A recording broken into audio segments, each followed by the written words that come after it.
자, 바로 바뀌어보겠습니다. 조봉관님, 다음 주 시장 전략 말씀해 주세요. 그러니까 이제 13분 정도 시간이 되는군요. 뭐 내가 아까도 얘기했는데 아까 방송 초창기에 방송 첫머리에 뭐 2차 전지 좀 질문 많이 들어오고 그래서 저도 좀 당황했었는데 우선 글씨를 좀 키워서 먼저 말씀드릴게요. 아까 그 얘기가 제일 중요한 거예요, 여러분. 이번 주는 급락했던 시장, 에코프로 같은 그 엄청난 대형주 마찬가지예요. 그렇게 급락했던 종목, 그렇게 엄청나게 시장이 급락하고 종목이 시가총액 넘버 1급의 종목들이 그렇게 급락을 하면 올라갈 때도 50%, 60%가 2, 3일 만에 올라가는 것을 여러분들이 확인한 주간으로 보면 되는 거고요. 아까도 이야기했는데 코스닥 150 역사상 최초 기록입니다. 저때 저 당시 코스닥 150이 내가 알기로는 14%인가 12%, 서킷 브레이크가 10% 상승이거든요. IMF 말고 그 금융위기 때도 그랬고 코로나 때도 그랬고 유럽 신용위기 때도 그랬고 올라가면 10% 내외, 기본 8.5에서 8.5 플러스 마이너스이거나 10% 플러스 마이너스인데 당일날 올라가는 지수를 얘기하는 거예요. 저 때는 내 기억으로는 11%, 이것도 이따 보면 되는데 어쨌든 이런 시장을 여러분들이 봤다라는 거, 이게 향후에도 좋은 본보기가 될 것이다라는 얘기를 해드리는 겁니다. 왜 이 얘기를 해드리는 거냐면 지금 현재 시점에서 뭐 2차 전지나 아니면은 아까 그 외 삼성 SDI도 있고 아까 LG 엔솔도 있고 LG 화학도 있고 SK 이노베이션도 마찬가지예요. 그런 주식들은 장기로 보면 매수가 맞아요, 여러분. 장기로 보면. 그리고 어느 시점에서 돌면 엄청나게 순간적으로 되게 세게 올라갈 수 있거든요. 대신 아까도 얘기했듯이 그렇게 세게 또 들리면 그걸 아까 어떤 분처럼 그냥 픽스 시켜놓고 무조건 갖고 갈 거예요라고 하면 안 된다는 거죠. 시장의 분위기가 향후에는 아까도 말했듯이 2차 전지나 뭐 로봇, 아니야 2차 전지 말고 로봇이나 AI, 챗 GPT, 아까 우리 이건 진행자가 처음에 얘기했던 맥스트 같은 메타버스 막 이런 종목으로 매수세가 확산이 돼 버릴 수도 있어요. 그렇게 되면 주식시장이 다시 신고가 쪽으로 가려고 하는 기대감이 없을 경우에는 시가총액이 높은 종목들이 세게 못 갈 수도 있는 장이 만들어지는 거예요. 그러면서 밑에를 먼저 가야 되겠네요. 장은 일종의 박스권 시장으로 움직이려고 하는 경향이 강할 겁니다. 1차적으로는. 되게 중요한 얘기한 거예요, 여러분. 그래서 어쨌든 다시 이쪽으로 갈게요. 지금 시장은 2차 전지를 인위적으로 급락시키면서 만들어진 시장. 그러면 정상으로 돌아가려면 어떻게 해야 돼요? 인위적으로 급락시킨 2차 전지를 들어줘야 돼요. 이해가 되시죠? 그래서 2차 전지를 긍정으로 얘기해주고 있는 거예요. 대신 아까도 얘기했듯이 그쪽을 다시 들어줘야 정상적인 시장으로 돌아가는 건데 그쪽이 들릴 때 지난 7월 달처럼 날아간다라는 생각을 버려라. 절대 그렇게 못 가요. 어느 정도 들려주는 게 아까 내가 얘기한 대로 뭐 에코프로 BM 기준에 30에서 35만 원, 에코프로 자체적으로는 한 100만 원 쪽으로는 들어주겠죠. 100만 원에서 120만 원. 뭐 포스코 홀딩스는 뭐 한 55만 원, 60만 원대로는 들어주겠죠, 여러분. 그런 식으로. 그리고 거기까지 간다고 무조건 그걸 생각하고 확 찌르지 말고 봐가면서. 자, 보세요, 여러분. 2차 전지를 인위적으로 급락시킨 이유가 있습니다. 공매도 이런 얘기 이종복은 안 합니다. 우리는 오직 실전으로 얘기해 주는 거예요. 7월 고점 전에도 아까 내가 얘기한 에코프로가 코로나 이후에 그 저점이 8,933으로 찍혔잖아요.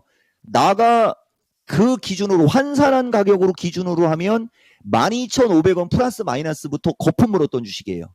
그게 이종복이 기준에는 10만 원이 넘어가고 20만 원이 넘어가는 시점에서 내 기준에는 10배, 20배가 올라가 버렸잖아요. 그래서 초창기에는 에코프로를 내가 세게 얘기 안 했던 거고요. 내 기준에는 20배가 올라간 거예요, 여러분. 20배가. 불과 1, 2년 만에. 그러니까 무슨 얘기를 한 거냐면 2차 전지 쪽은 올라간 것도 비정상적으로 올라서 여러분들이 되게 익숙한 용어가 있지 않습니까? FOMO. 불안심리. 나 저거 안 갖고 있는데 저거 안 갖고 있으면 나 큰일 나는 거 아니야 하는 어떤 그 포모 증후군까지 만들어냈던 장본인이 2차 전지주였지 않습니까? 근데 지금은 그 2차 전지 때문에 일반인들 다 정신줄 나가게 만들었잖아요. 작년, 재작년으로 갈 때 비트코인하고 똑같지 않습니까? 아빠는 왜 비트코인을 한 개도 안 갖고 있어? 그 뒤에 어떻게 됐어요? 비트코인 그냥 2만 불도 깨졌었죠. 정상적인 거예요. 뭐든지 과하면 지금처럼 되는 거고, 그 다음 그 과한 게 해소되면 다시 정상으로 가는 거고. 근데 2차 전지는 비트코인하고 다르지 않습니까? 아까도 얘기했듯이 캐시가 있기 때문에 어쩔 수 없이 다시 정상으로 돌아갈 수밖에 없다라는 걸 픽스 시키고 시장을 보면 간단한 게 되는 거고요. 지금 49분. 4분기의 특징을 또 우리가 알아야 돼요. 어떠한 경우라도 8월 달 혹은 10월 달에 급락장이 왔을 경우에는 증권 역사상 20년 정도를 주기로 봤을 때 한두 번을 제외하면 11월, 12월로 가면서는 급락장이 없었습니다. 지금이 딱 그 타이밍인 거예요. 그 타이밍. 이거 되게 좋은 얘기한 겁니다. 대신 그렇게 엄청난 변동성을 줬기 때문에 여진이라는 게 있는 거예요. 지금이 그 여진의 어떤 흐름이라고 보시면 되는 거죠. 다소간의 변동성은 존재하지만 왜 8월 달 혹은 10월 달에 급락장이 왔을 때 11월, 12월 달로 가면서 수익률이 좋았냐면 일종의 윈도우 드레싱과 이치가 같은 겁니다. 그 구간에서 엄청나게 밀어댔기 때문에 다시 연말 쪽으로 갈 때는 투자 수익률, 포트폴리오 수익률 제고를 위해서라도 그쪽 주식을 올려야 되거든요. 근데 2차 전지 같은, 또 2차 전지로 가면 좀 그런데 2차 전지는 기관들이 실질적으로 매수하고 있는 양보다는 공매도의 양이 많았던 쪽이죠. 그러면 저 자들도 어느 시점에서는 저 2차 전지들이 급락이 나오고 가격적인 내력 구간에 오게 되면 어떤 일이 벌어질까요? 포트폴리오에 담을 겁니다. 분명히 안 담을 수가 없어요. 법적으로 포트폴리오 비중을 얼마 넣지 꾸리시오. 그러면 사기 싫어도 꾸려야 됩니다. 그러니까 이와 같은 도미노적인 구조적인 긍정의 요소가 나오게 하기 위해서는 일단 털어낼 것 털어내고 청소할 것 청소하고 깨끗하게 비워놓고 새술은 쇠푸대에 담는다에 이제 공매도 그동안에 쳤던 것들 일부 환매해서 들어오고 그러면 조금 더 안정적으로 움직일 수 있겠죠. 모든 걸 여러분들이 그들이라면이라고 생각하고 한번 접근해 보시라는 거죠. 제가 여러분들한테 요 얘기 준 거고, 그래서 우리나라는 자체적으로는 뭔가를 해보겠다라고 하는 어떤 그게 시장에서는 보인다. 그죠? 예. 시장에서는 보인다. 다만 나스닥의 흐름이 중요합니다. 지금도 보면 저렇게 무모하게 밀어버리고 나스닥 지금 다 땡겨놓고 있지 않습니까, 여러분?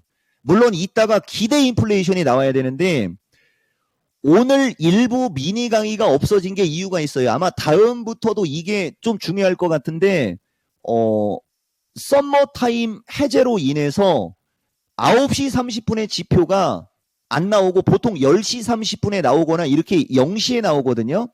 오늘 기대 인플레이션이 약간 내려가면은 다음 주 우리나라는 플러스 나겠죠, 여러분? 미국장이 올라가니까. 근데 만약에 기대 인플레이션이 만약에 높게 나오면 조금은 흔들릴 거예요. 그러면 지수 밴드는 만약에 기대 인플레이션이 악영향을 줘서 낮게 나왔을 때 지수 밴드는 322 플러스 마이너스, 조금 더 밀리면 325, 그 다음에 위로 올라가면 331 플러스 마이너스, 정상지수로 얘기하면 한 333 수준 정도, 그 정도 박스 놓으면 되는 거예요. 그리고 디테일하고 자세한 건 뭐 방송 계속 시청하시면 된다라는 얘기 해드릴게요.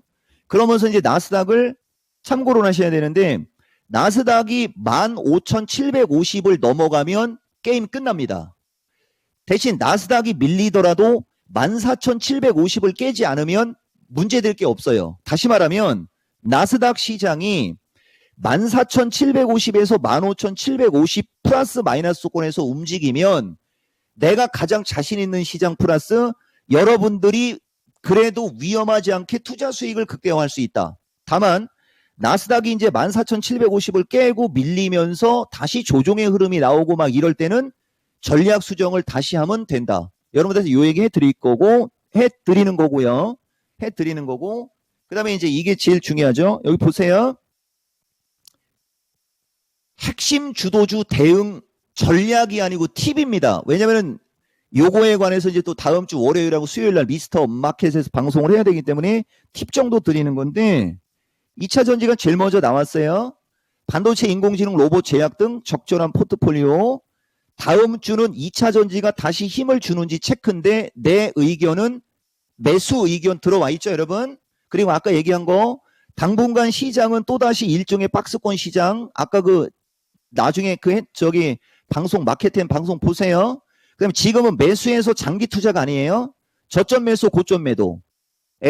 물린 분들은 아까 SK이노베이션 좀 아쉬웠다 얘기했던 것처럼 한번 이렇게 올라가 주면 에코프로 BM 30에서 35, 그 다음에 에코프로는 100만원 뭐 위쪽으로 올라갈 때 한 번 정도는 비중을 체크하는 어떤 그런 느낌으로 받아들이시면 될 것 같아요. 그냥 쭉 갖고 가기보다는 한 번 정도는 체크하고 다시 하는 게 좋다. 그죠? 예, 요런 말씀 드린 거예요. 진짜 간만에 엄청나게 큰, 그죠? 이종복이가 보통 이런 전략을 얘기할 때 이렇게 크게 얘기한 적이 없거든요. 오늘 여러분들한테 큰 선물 드렸습니다.